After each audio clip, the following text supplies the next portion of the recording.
Salut, c'est Joséphine Toukam, comptable, formatrice, fiscaliste et experte dans le logiciel CG+. Aujourd'hui, je vais vous montrer comment paramétrer le logiciel, comment paramétrer le fichier Sage 100 gestion commerciale I7, plus précisément le menu fichier. Pour ce faire, nous ouvrons notre logiciel et allons au menu fichier. Paramètres société. Identification.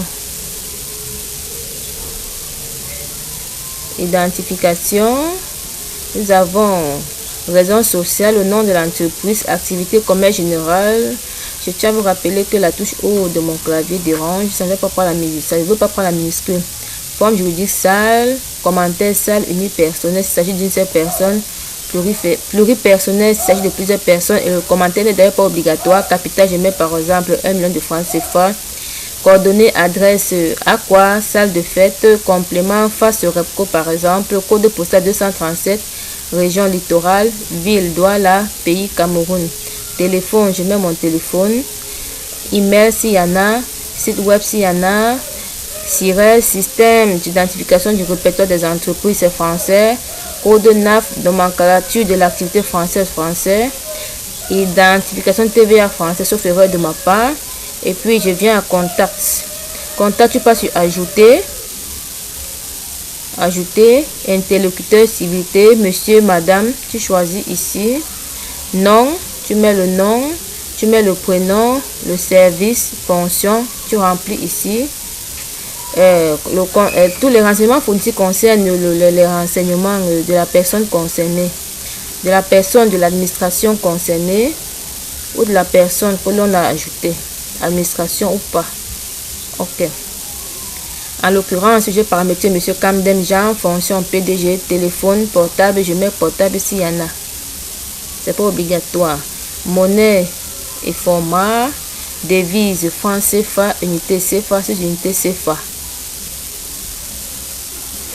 Format montant avec 10,20. Je laisse 2 zéros après. Le montant, ça vient d'ailleurs par défaut parce que les relevés bancaires viennent souvent avec la virgule. On préfère laisser 2 zéros comme ça, histoire de faciliter l'enregistrement des relevés bancaires et en évitant toutefois les arrondis. Quantité 2 zéros, prix, pas de zéro, ça ne dérange pas, c'est bon. J'ouvre IFRS, International Financial, Reporting Standard, il n'y a rien à mettre là-bas, Reporting Standard. Fichier lié, j'ai lié mon fichier commercial, mon fichier comptable, voici DDDD. Je reviendrai plus tard mieux renommer ce fichier comptable. Dans préférence, je ne vois rien. Je continue, on ne met que ce qui est important. Ne cherchons pas à trop surcharger le logiciel. Contact, monsieur Camden revient. Je ferme. Article. Nous ouvrons article, type de tarif par défaut, haute taxe, catalogue, article. Étant donné que tout ce que j'achète est destiné à la vente, j'écris revente comme catalogue d'articles. Je viens dans catégorie, j'écris juste revente et puis j'enregistre. Unité d'achat et de vente. Il s'agit ici de la plus petite unité sur laquelle nous pouvons vendre un produit dans notre entreprise. J'ai entre autres créé le litre, le kilogramme, le sachet, la palette, carton, pièce, etc. Tu viens juste sur l'intitulé et puis tu écris ton unité de vente. Je peux même écrire bidon, c'est toujours la pièce. Bon, j'écris bidon pour vous montrer et puis j'enregistre. Ici, conditionnement, il s'agit de comment est-ce que vos produits seront conditionnés en entreprise ou sont conditionnés en entreprise. Je vais le faire plus tard. Nous avons les sacs, les cartons, l'emballage, plastique, ainsi de suite. Je mets OK, je traverse. Je reviens à compte général. Compte généraux, je ne vois rien à mettre.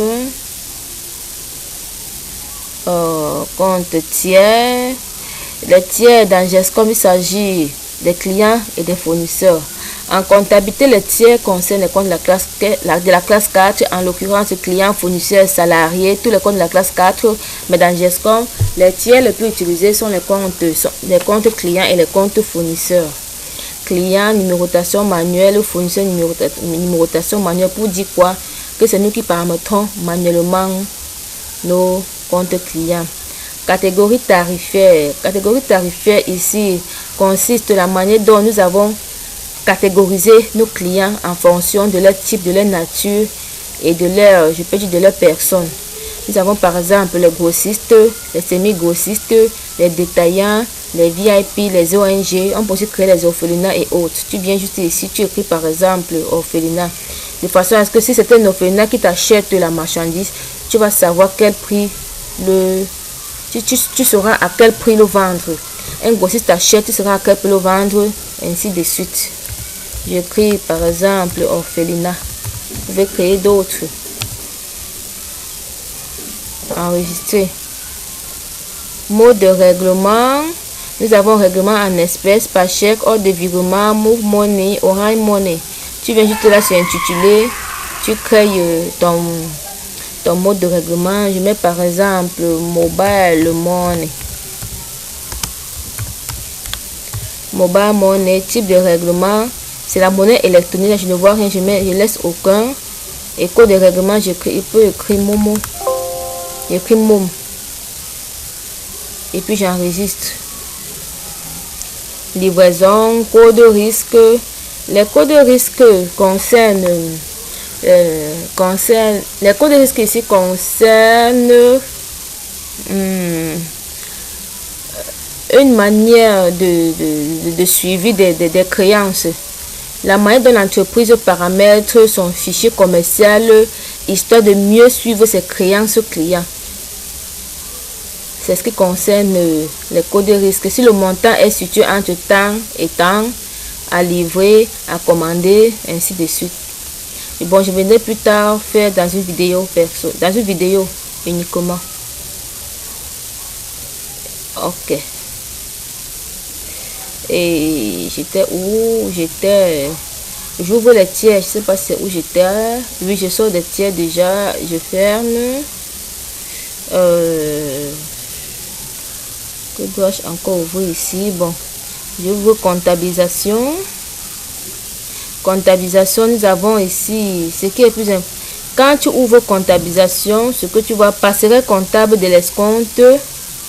Passerait comptable de l'escompte, il s'agit ici de paramétrer, de comment paramétrer l'escompte de façon à ce qu'elle apparaisse sur la facture, sauf erreur de ma part.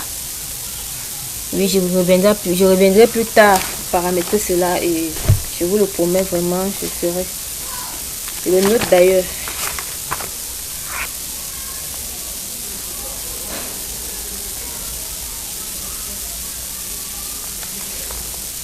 Ok. Catégorie comptable, il s'agit des ventes, achats et stocks. Il est important de les paramétrer pour faciliter la comptabilisation de GESCOM vers comptabilité. Tu viens juste là, tu écris vente de marchandises et domaine, tu choisis vente, enregistrer. Tu reviens, intitulé, tu écris achat, tu choisis achat, enregistrer. Ainsi de suite. Ok. Et j'étais où? Comptabilisation. Et je vois aussi plus bas vente comptoir. La vente comptoir, le numéro de compte de la vente comptoir, ça concerne plus la caisse. C'est le 5711 pour la caisse. Il s'agit de la vente avec émission ou impression des tickets de caisse. Oui, je viendrai plus tard vous montrer cela. Et quand j'ouvre le menu fichier, je crois que pour le moment j'ai déjà parcouru ce qui est très important. Ce qui est important dans le menu fichier. Et puis c'est ma fin de vidéo.